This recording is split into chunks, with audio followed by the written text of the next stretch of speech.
Come on, boy. Move your ass.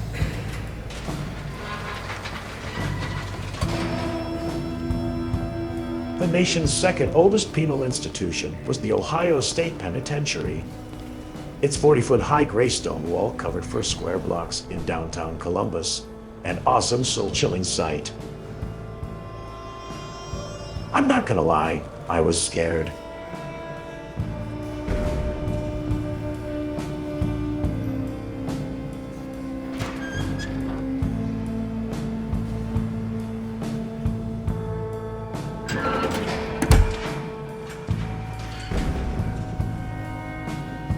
Listen, once you're in the joint, you're going to do the time. Nothing can stop that, so do good time. Learn how to relax. Forget your family, forget your friends on the outside. Pretend they don't even exist. You'll count the days, throw out the calendar. Hello, Dick. It's nearly 6 o'clock and you know how long it takes you to dress. When your pecker gets stiff at night, think about Jean Harlow and whack it. Stay away from punks. There's nothing they can do for you that you can't do with your palm. Keep your nose clean, but don't take no shit from nobody. Grab a club and break their fucking heads in a minute. That way nobody's ever going to fuck with you again.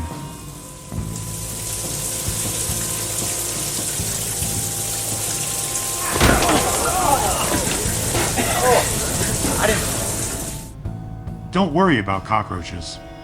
When you don't know what to think about, try to imagine what you're going to get for breakfast or dinner or supper. Don't talk to screws. You've got nothing to say to them. They've got nothing to do with what happens to you in there. Remember that it's the cons that run the prison.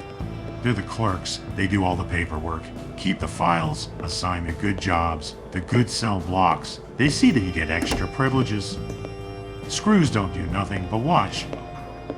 Then Agamemnon said, Achilles, valiant though you be, you shall not thus outwit. Go to school, you won't learn nothing, but you'll get to see other cons. That, my boy, is the secret of surviving in that joint. Do one day at a time and let the outside world go fuck itself.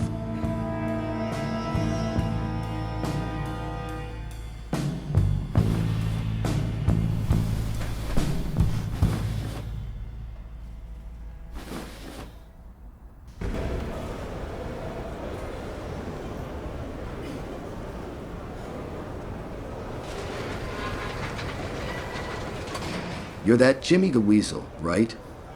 Blackie told me about ya. He says you're a guy who knows how to get by. Blackie's friends are my friends, so what can I do for you? It was true. It really was the cons who ruled the prison. And the most important there was Blackie's cousin, Thomas Yanni Yacovelli. The eggs! The damn eggs! We always end up like this. How many times I said to check the damn order? Oh, boy, how many times I said to check the order? Many times. Yeah, many times. And look at those pork chops before they burn. Jesus Christ! How can I run a kitchen with those people? Yanni got me a job in the kitchen, a prize assignment, and had me transferred from the cell block to a dormitory. For the time that I was there, he was my protector. She still loves you, but they made her do it. You need to understand. I understand. I mean, a divorce is the least of our problems now. Her parents were worried. No, they're not worried. They just never liked me. They never liked you. Yes. Maybe because you ended up here? Oh, listen, forget about it. Just tell me where did they take her, okay? They moved to L.A. L.A.? What about Joanne? Is growing up, Jimmy. She is so outgoing and intelligent. Listen, you and Jewel could get remarried when you get out of here. Of course we do. This is just some bullshit, Dad. I don't care about it. You said hell, hey? California isn't bad after all.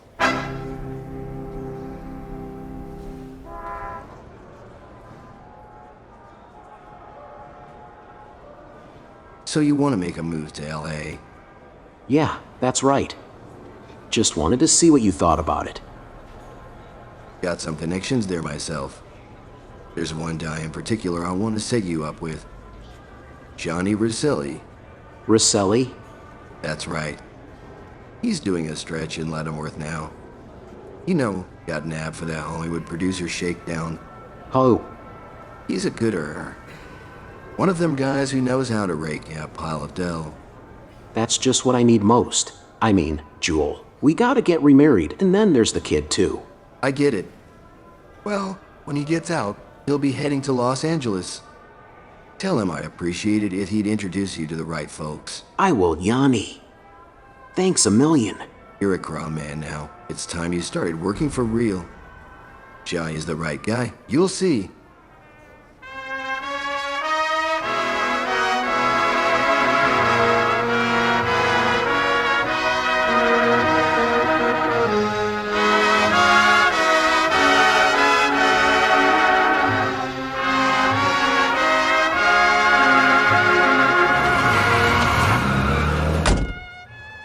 Following my release from the prison, I went back to pulling jobs with Hike Valenti, trying to build up a nest egg for my California venture.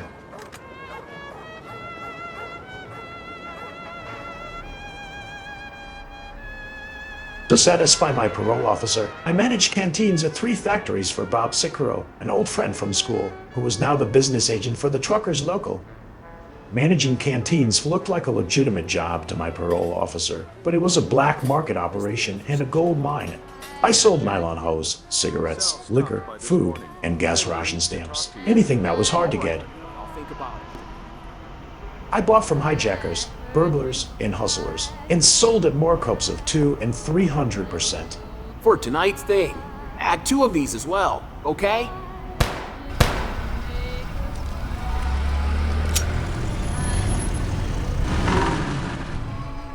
From time to time, to improve my markup, I would personally venture into the hijacking business with the deals set up by Teamsters officials. Jewel and I got remarried before we moved to Los Angeles in June 1946. Little did Jewel know, I had nearly $90,000 stashed in the trunk of my new Chevrolet.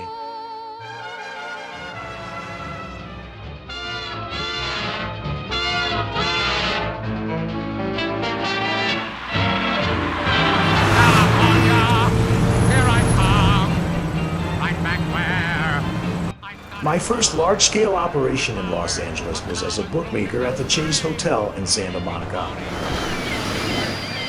I rented a 3-room suite on the 3rd floor and opened a cigar stand in the lobby. I struck up a friendship with Salvatore Dego Louis Pascolo, and slowly I got to know many others, like Joe Notaro and his brother, Girolamo Notaro, but everyone called him Momo. I met Charles DePorto, known as Charlie Dips, and his son Joe, who had a vineyard in Cucamonga. Leo Lipsnozidi, like Blackie Iacovelli years before, was on the lam from the Jackie Kennedy murder in Toledo. Several Matrangas, Frank, Joe, Jasper, Leo, and Gaspare, who was not related to the other 4 and had once been the boss of Calumet City. Frank Bompietro, known as Bomb, who was from San Diego and was in partnership with Jack Dragna in a couple of bars in that city.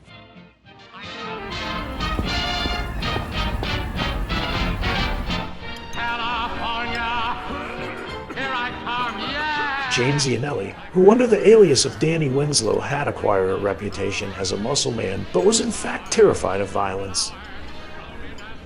Tom Dragna, Jack Dragna's brother, and his son, Louis Tom, Nick Lockhara, and his son Carlo.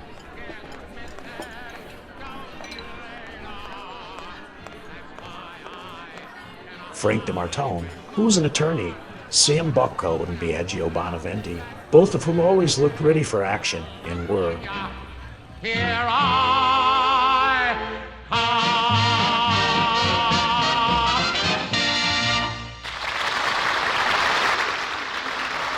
All these people were in the loop, they were connected, and they all answered to one person, Jack Dragna, but I'll get back to him later.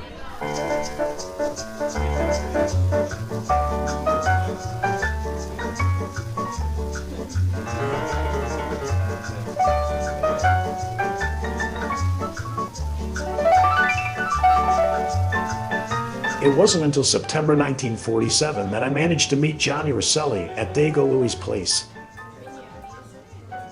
He was a gentleman in every sense. Elegant, refined.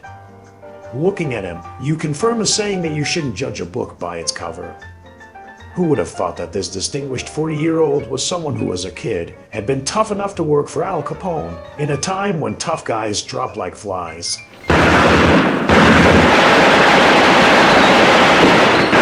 When Capone landed behind bars, Frank Nitti became the new boss, and Johnny was sent to California to keep an eye on Willie Byoff, who Nitti had put in charge of the International Alliance of Theatrical Stage Employees and Motion Picture Operators.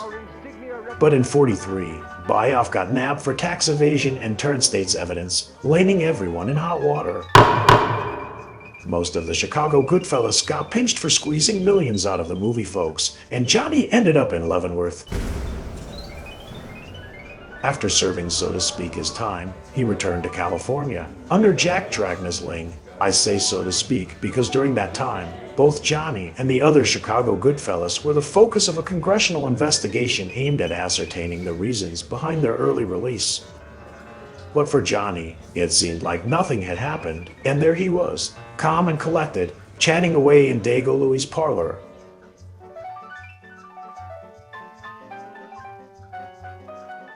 I know, that's what I've been telling Jack too, but he just doesn't seem to want to change his mind, you know. Listen, John, I'll just pop back inside with the guys for a moment. Catch you later, all right? Of course, go ahead. Yanni sends his regards. He insisted I take care of it. Yanni? How's he doing? Well, behind bars. Jimmy, right? Exactly. Yanni spoke highly of you. We go way back. He's a solid guy.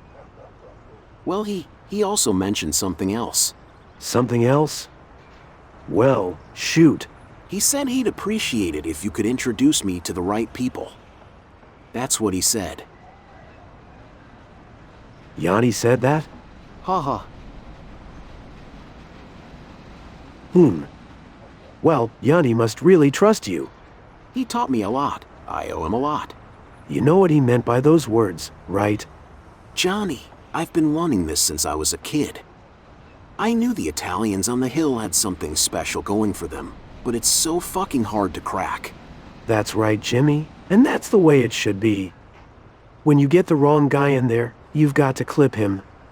There's no pink slip in this thing. Believe me, Johnny. I'm not the wrong guy. You're not. I'm not.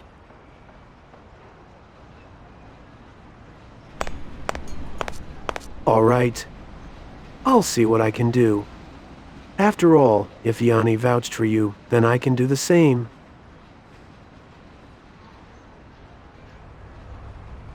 One more thing. The mustache. Trim it down.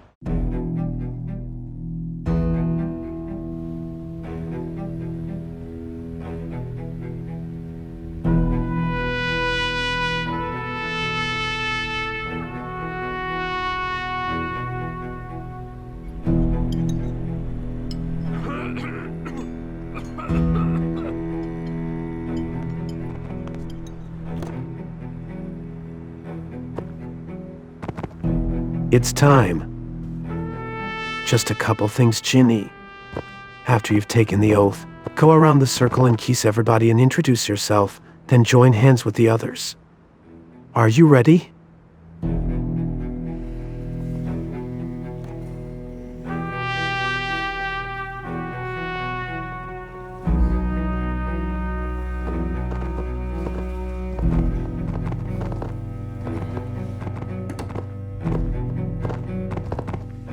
Samokiran Hidi, Pafari Chinko Novi Pichai.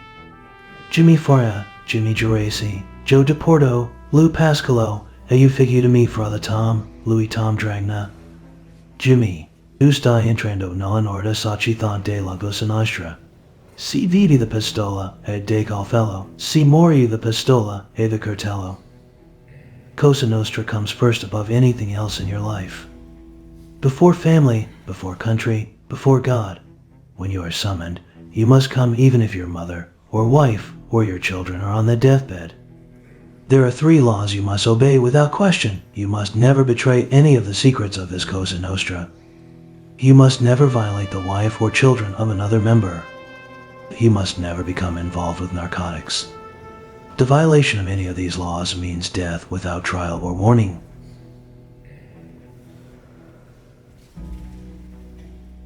Now raise the index finger of your right hand.